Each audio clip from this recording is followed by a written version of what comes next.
Punto por punto. Le agradezco al doctor Cipriano Sotelo que esté con nosotros en este inicio de año para platicar de temas jurídicos.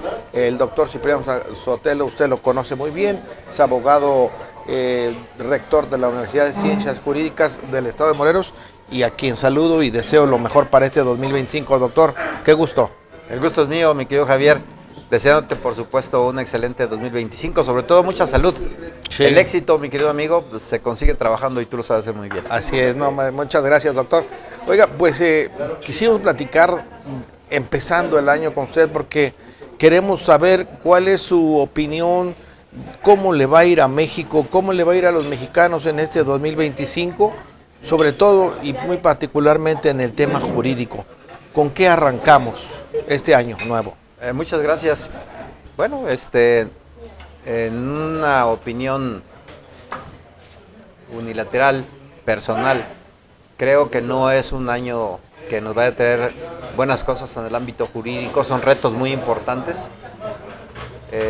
La sociedad hoy en día está enfrentando los embates de una reforma judicial y también la desaparición de algunos organismos autónomos, y que las consecuencias se van a empezar a visualizar a partir de este 2025.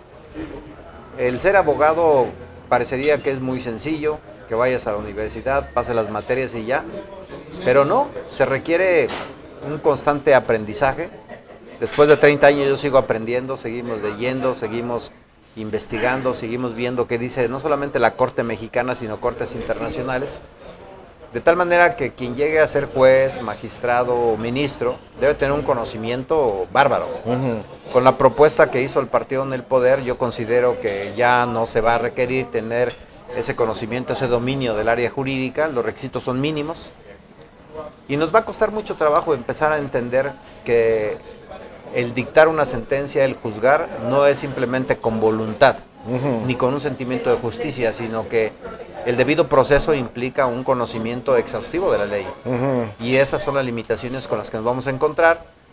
Seguramente tendremos que irnos a acostumbrar a nuestra nueva modalidad. Muchos abogados seguramente se habrán de retirar. Sí. Los que no coinciden con esta propuesta, sobre todo los llamados abogados ya viejos como tu servidor.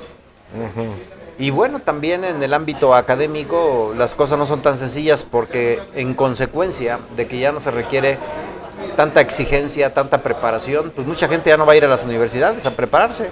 ¿Para qué? Si no les sirve de nada. Nosotros estimamos que México puede tener competitividad en la medida que los ciudadanos nos preparemos y estemos constantemente en comunión con el estudio, con la investigación. De lo contrario, pues las oportunidades se van a ir. Ya no va a haber oportunidad de darle a México el nivel que tiene en otros aspectos, pero también somos respetuosos, Javier, de la decisión democrática de la sociedad. Claro. Este es el así lo decidió la gente. Así exactamente, y bueno, va a ser importante que tu público, nosotros mismos, nos reinventemos y nos adecuemos a las condiciones. Aquí estamos, y precisamente el éxito en la vida es tratar de darse cabida con las oportunidades que vengan o aprovecharlas para poder subsistir e intentar ser feliz, ¿no? Que esa es la finalidad del ser humano. Doctor, dos temas importantes en este año. Prácticamente ya se va a implementar lo de la nueva reforma judicial, la elección de jueces, magistrados, un nuevo sistema de impartir justicia, y por otro lado, pues las reformas que este gobierno ha impulsado. Este último día del año pasado, el 31 de diciembre, se promulgó el decreto que amplía la carpeta de delitos con, ¿cómo se llama? Pues preventiva oficiosa. Preventiva oficiosa, y esto lo ha visto las cortes. Hablaba usted hace unos momentos de las cortes internacionales, no lo han visto bien, porque dicen pues están violentando o se van a violentar los derechos humanos de los mexicanos, sobre todo creo que de los más desvalidos. Coincido totalmente y te explico, porque mucha gente, Javier, no tiene muy claro el panorama de lo que implica la prisión preventiva oficiosa. Se escucha en televisión, en radio, pero no sabemos qué es. Y déjame de manera breve te lo comento. Cuando hay una persona que probablemente cometió un delito, todos quisiéramos que se quede en la cárcel. sobre todo si somos víctimas. Pero en ocasiones, realmente quien aparentaba que cometió un delito no lo cometió. Y ya estuvo 3, 4, 5 años en prisión. Así es. Y al último le digan, usted disculpe, no era. Y el daño que se le ocasiona también es tremendo. Entonces, veamos por los intereses de la víctima y también del imputado. Por eso, en todos los sistemas jurídicos, lo que debería existir es la validez de lo que dice la víctima y del imputado en equilibrio. Si hay una persona que aparentemente cometió un delito, sí se puede quedar en prisión, pero siempre y cuando el Ministerio Público pueda justificar que corre peligro la víctima o la sociedad si es que sale. Claro. O que hay riesgo que se vaya de la acción de la justicia. O inclusive que con su libertad se pueda entorpecer la investigación. Sí. Estas son 3 hipótesis que marca la ley y entonces el Ministerio Público tiene que justificarle a un juez cualquiera de esas para que se quede una persona adentro. Cuando el Estado se inventa la prisión preventiva oficiosa, le quitas al Ministerio Público esa carga y basta con que se le impute uno de esos delitos a una persona como para que se quede adentro. Claro, y esto también puede ser utilizado, como se ha utilizado muchas veces la justicia, maestro, con fines políticos, con fines de persecución en contra de los indeseables, de los que no están de manera incondicional con el gobierno en turno. Eso es un riesgo muy grave. Por supuesto, coincido, hay una oportunidad para el gobierno para utilizar estos argumentos y acudir en contra de quien no coincide o quien lo demerita. Esto ha existido durante todo el esquema político en México y hoy creo que se ha incrementado, pero pues son alternativas. Hoy el partido en el poder tiene mayoría en los congresos y vemos una reforma que va a entrar en vigencia ya a partir del 1 de junio por cuanto a la designación y la votación ya de jueces, magistrados y ministros, pero a nivel local, porque recordemos que vivimos en una federación. Sí. Y entonces, a nivel local, tiene que hacer lo propio, reformando sus propias constituciones, que ya ocurrió en algunos estados, ¿eh? Sí. Ahorita ya deben ir como 7 estados que intentando congraciarse con el partido en el poder, ya hicieron lo propio. Y ya se tiene en consideración que también este año muchos magistrados locales van a ser removidos y se les va a solicitar que si quieren participar se inscriban y si quedan, qué bueno, y si no, no.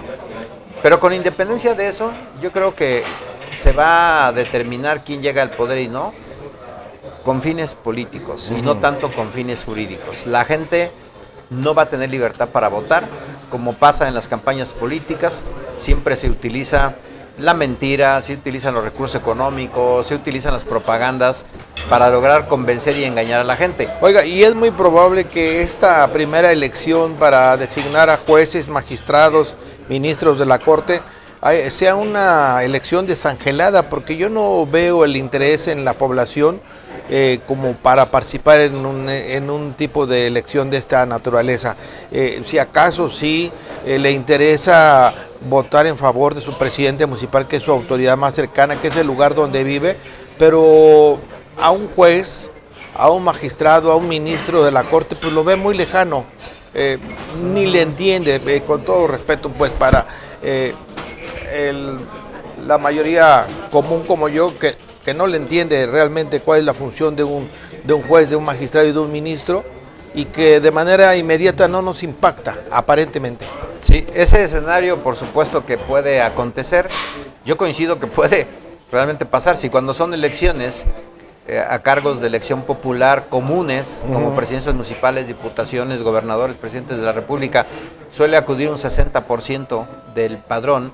Hoy, Javier, desafortunadamente, si va a un número mínimo, van a quedar los que tengan probablemente muy pocos votos y eso es falta de legitimidad.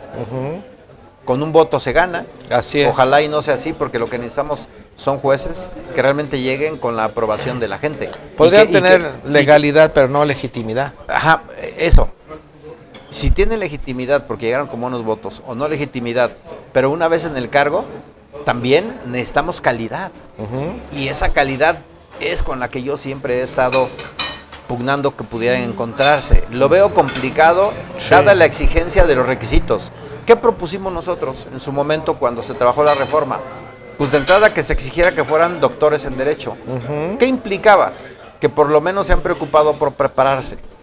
Segundo, que tuvieran 10 años ya del ejercicio práctico, real. Así es. Y que hicieran un análisis, un estudio que expusieran físico ante juristas de alto nivel, donde se determinara que tienen la capacidad, pero desafortunadamente ninguno de estos tres requisitos fue considerado. Incluso propusimos que fueran los partidos políticos desterrados en estos temas y que fueran las agrupaciones de abogados las que tuvieran que evaluar a los candidatos para poder llegar a ocupar el cargo. Pero mira, eso habla desde luego de la politización de los cargos y no tanto de querer generar certeza. Oiga, el eje central de la narrativa gubernamental en torno a la reforma judicial fue combatir la corrupción dentro del Poder Judicial, que no podríamos desmentir totalmente que exista, tampoco podemos sostener lo que se haga de manera generalizada, pero esta nueva fórmula que se está implementando realmente garantiza que se termine con esta práctica dentro del Poder Judicial. No, yo creo que se va a incrementar, pero en un 1,000,000%, ¿eh? Y te explico por qué. Porque corrupción no es pedir una dádiva a cambio de algo solamente. Claro. También es no hacer lo correcto. Sí. Y de entrada, Ser proponer omiso. que un juez sea alguien que no está debidamente preparado, eso es corrupción. Y también corrupción es aquel que sabiendo que no está preparado participe y quiera hacerlo. Y ya estando en el poder, seguramente don dinero va a jugar un rol muy importante o don político. Necesito que liberes a fulano. ¿Cuánto por esto? Y desafortunadamente es un escenario que no podemos omitir que pueda suceder. Oiga, de manera general, en términos generales, 2025, en temas jurídicos, en temas de derecho, no parece, o más bien parece un año ominoso para los mexicanos, para el respeto y las garantías de los derechos humanos. No parece ser un año positivo. Lo veo así, no es positivo, son retos muy importantes, pero te voy a decir cuál es mi mayor preocupación. Que los liderazgos se han terminado. Esa es mi mayor preocupación. Antes el equilibrio nos permitía tener esperanzas y evitar abusos desenfrenados. Hoy en día yo no veo partidos de oposición, es la verdad de las cosas, pero tampoco veo liderazgos de abogados. ¿Dónde están las 36 agrupaciones de abogados en Morelos? Quiero saber dónde está una. No hay, nadie dice nada, nadie se opone, nadie dice. Nomás el 12 de julio nacen para festejar. Pero ¿dónde está una de ellas? Pero estoy hablando de Morelos, ahora a nivel nacional. ¿Dónde está la barra interamericana? ¿Dónde está la barra nacional? ¿Dónde están los abogados penalistas, los civilistas, agraristas? Sumados, nadie dice ¿no? Nada. Para no tener problemas. Sumados y muchos omisos, desinteresados. Eso, pues obviamente permite que la autoridad haga lo que se le dé su gana, porque si no tiene freno, los liderazgos sirven como un freno de equilibrio para evitar abusar del poder. Y hoy desafortunadamente parece que les cortaron la lengua, todos se fueron hacia atrás y el partido en el poder pues actúa de manera desenfrenada sin que tenga contrapesos y eso no es bueno para la democracia.